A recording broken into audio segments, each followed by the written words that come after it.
There's been an awful lot of conversations around buy downs and what they are and how they can help people out, and really just what some of the dynamics are around them. So what I wanted to do is my intention is to share a quick presentation with you just about all the way down to a 3-2-1 buy down. What does that mean? So as we look at this, buy downs are where we take funds up front at the point of sale when we close on a home loan at the purchase of a home. Money goes into escrow, we hold on to that, and then that winds up subsidizing payments over the first, second, or third year. How do they work? Well, I'm going to explain that in the next few slides. And the question about, is it right for me? Well, let's see how this looks as we continue to go through this.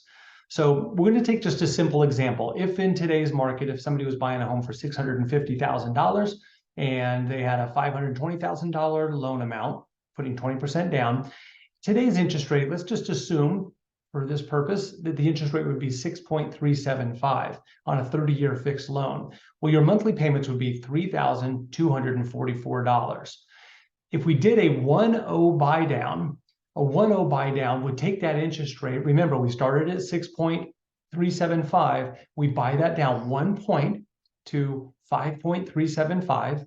And where the true note rate, the loan would generate a $3,244 monthly payment, but because we bought that rate down, the seller has put in $332.27 for 12 months to reduce your payment down to $2,911.85. So the total cost of that would be $3,987, and that $3,987 would be pulled in at the close of the transaction and would be offsetting your payments for the first 12 months.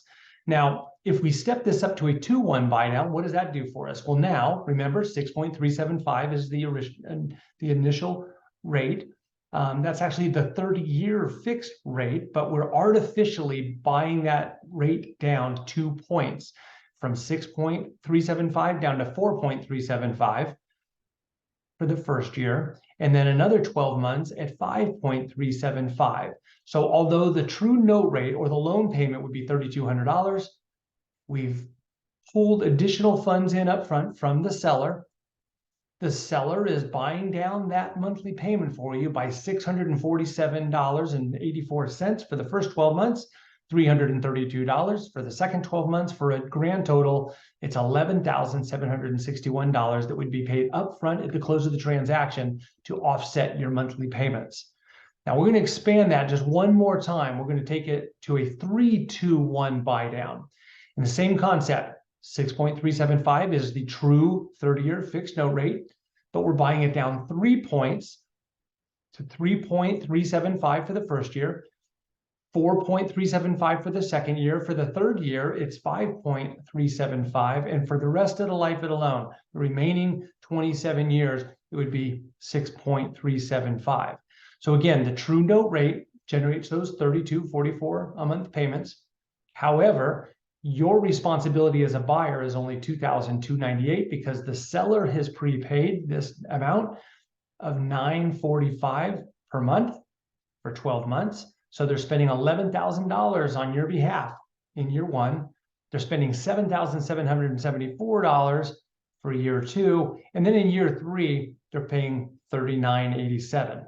So the total cost for a 3-2-1 buy down would be $23,000. Now, in the event you were to sell your home early, or if you were to do a refinance after the first 6 months, 9 months, 12 months, 18 months, 2 years, anytime before this initial 36 months or 3 years is up, you would actually get a refund of any money that was not spent out of this impound account to buy your rates down lower, right? So if after 24 months, the seller paid $11,000 for the first year, they paid $7,700 for the second year, that's close to $20,000. That $20,000, if that's all they spend, you'd be receiving a refund of $3,987 at the end of that 24-month period if you refinanced the home or if you sold it. That money can go to pay down and pay off your principal balance. So those are just a couple of things to think about when you were talking about a 2-1 buy down or a 3-2-1 buy down, or even just a 1-0 buy down. It's prepaying money up front to drive the rate artificially down for the first or second, the first, second, and third year to offset and to lower those payments for you. I hope that helps, and I'm here for you if you have any additional questions.